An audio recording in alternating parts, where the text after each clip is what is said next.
they did, he was there. And so we ladies get that, and we appreciate it, Steve. Thank you. But in the late 80s, and when I say this name, many of you are just going to have this warm feeling all over your heart, Reverend Phil Woodland shared something very important with Fran and Steve, important to many of us in here, and that would be ASP, the Appalachian Service Project. And they found that this was a way of serving to those people who might be impoverished, perhaps, well, not perhaps, who are less fortunate than any person sitting in this room. And they need all the help that people can provide. But they're happy. We were talking about people who just live life in a great way. So all of that and serving really touched Steve's heart. However, it wasn't the repairing of the roofs or the putting a floor in or pipe work, which I know nothing about in the very cold weather. But what it was that really transformed, I think, Steve, and I'm sure Fran felt this as well, it's the opportunity to work directly with people and to make those connections year after year after year. And they would go, I think, Steve, you guys led like youth. You led the youth on, which that says something right there, doesn't it? Okay? On many of these trips. And those trips had a profound impact on not the people, well, not just the people that we serve, but I think the people that serve are transformed too. And so that opportunity to directly work with people and the families they were helping. Steve said, and y'all read this, that his ASP motto is warmer, safer, drier. And he felt called to live with this motto and to truly make lives better. And he realized that the comforts that we have are not available to everybody. You know, we know that, but until you go and see it and experience it, I think that's really when you're transformed. And so that was a while back, wasn't it, Steve? Just yesterday. Yeah, that's what my daddy says, just yesterday. So he began asking questions early on about what can I do about it. And so his service with ASP and other mission areas began to grow and grow and grow. And Steve, like I said, has led youth Appalachia service projects for many, many years. I can't tell you the number of times I've stood and sat in the congregation and watched these two get blessed over and over again from the congregation to go off and to serve without fail. And it means something, a lot. Steve, you have teaching skills, and I don't know if you know Steve, you know he does, that he can teach you a lot. But those and the connection that was made with youth is unbelievable. Steve dearly loves the people of Appalachia. In the wintertime, like I said, they would go to the same place, meet the same families. But a few years ago, Steve, I learned that you met a boy who gave you a special nickname. And I learned his name, and now I can't remember, but he called you Chief. Chief. I mean, look at Steve Shurtz. Is that not appropriate or what?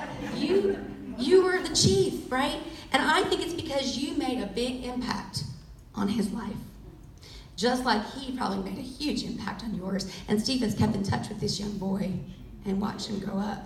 And so he's done it, both of them, Steve and Fran, are called to make connections. And they do it with love, and they do it with grace, and they do it with profound gratitude for God.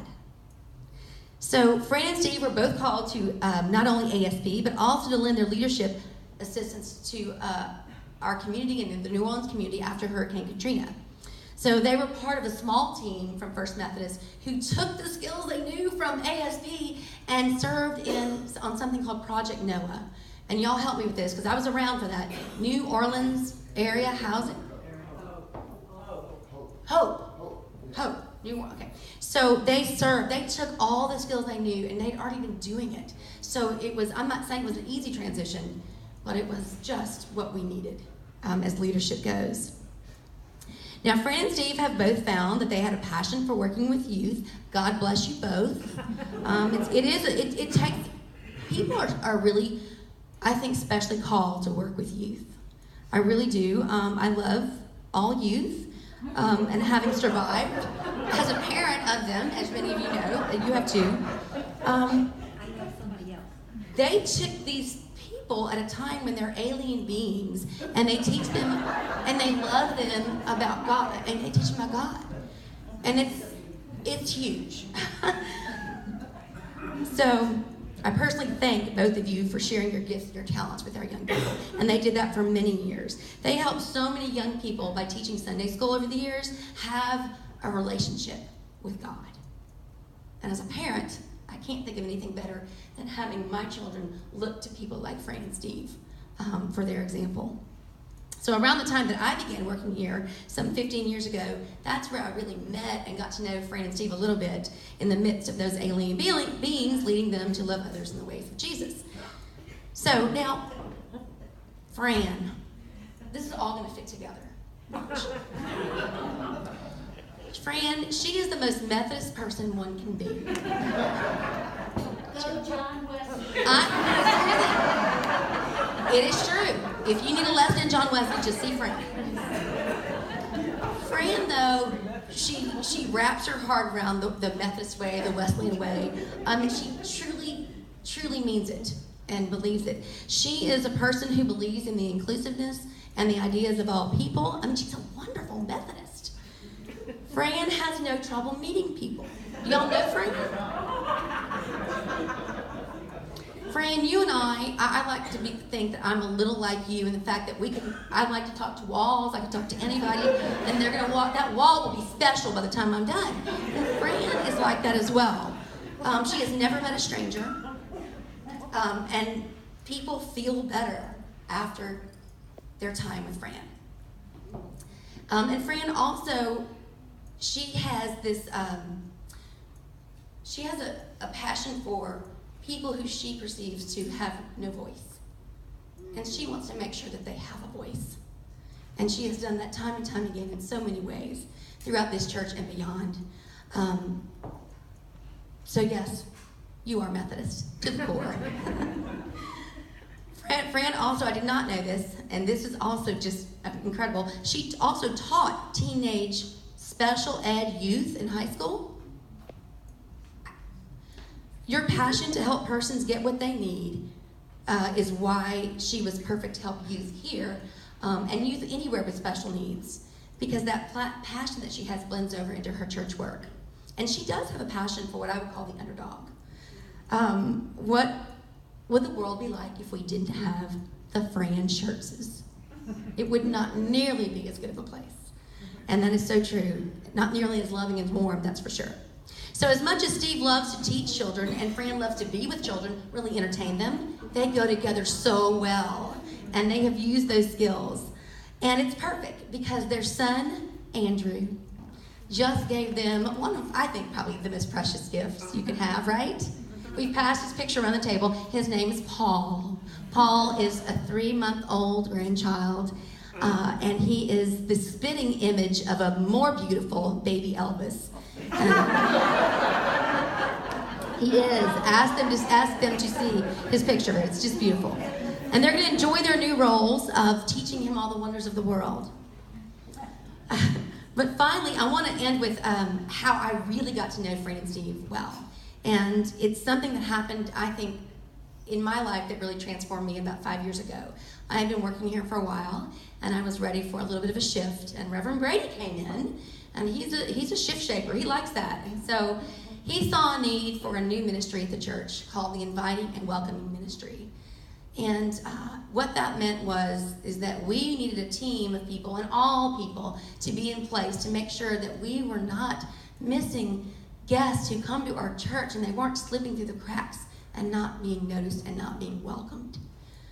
Now, we know that you members, you welcome and take care of each other very well, and you welcome guests. But we know you were in good hands because your members were taking care of you. But who was looking out for those guests?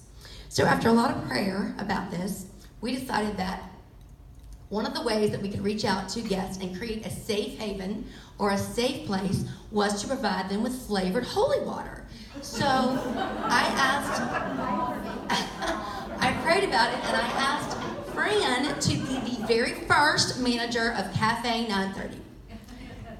She said yes, and our history began there. She said yes, but this will tell you how intelligent of a woman Fran really is. In her saying yes, She got Steve to work behind the coffee counter as the first chief barista, while Fran worked the room with people. It was perfect.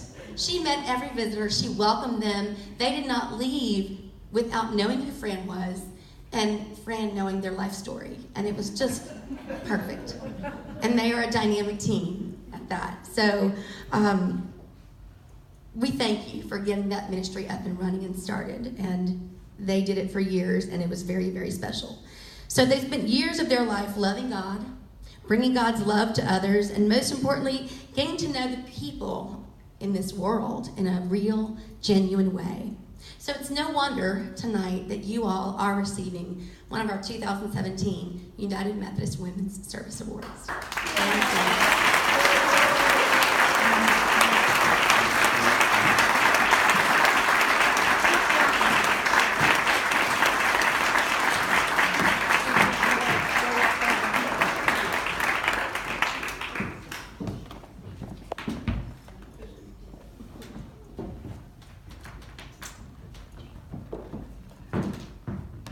Once again, I've been told I have to speak.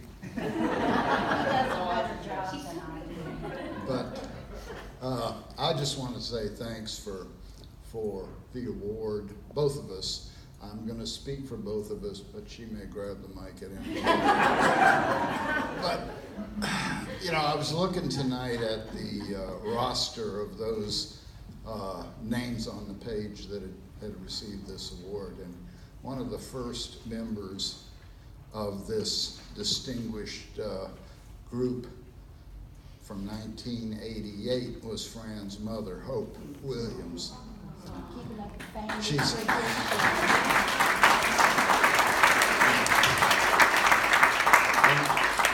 the way I see it, everything Becky said was pretty much right, except for the part that that I was motivated by some highly spiritual goal. I did not dare go against anything my mother-in-law told me I should do. And it worked because I became a Methodist, and somewhere along the line I suddenly realized that God is in every one of us, and so everyone that I help is, as John Wesley himself said in so many words, everyone that I help is that much more help I'm giving to God. That much more praise I'm showing my Maker, and I firmly have come to believe that. And so I've also learned not to be afraid of people, because I realize that there is a story and there's a heart in every single soul out there, no matter what their station. But mostly I want to thank Fran for making me a Methodist. It's a lot of hard work. As though I had a choice. But it's been we've had a tremendous time in this church and others, and out in the world and in the community. And I just want to say thanks to all of you. And also, I also realized this evening that just about everybody in here has already won this thing. So. And you've all been up here sometime or other. But thanks anyway, because that's what makes this church a special place. This community of souls, this community of hearts, this community of hands that really make the world a better place day by day. So thank you. Thank you.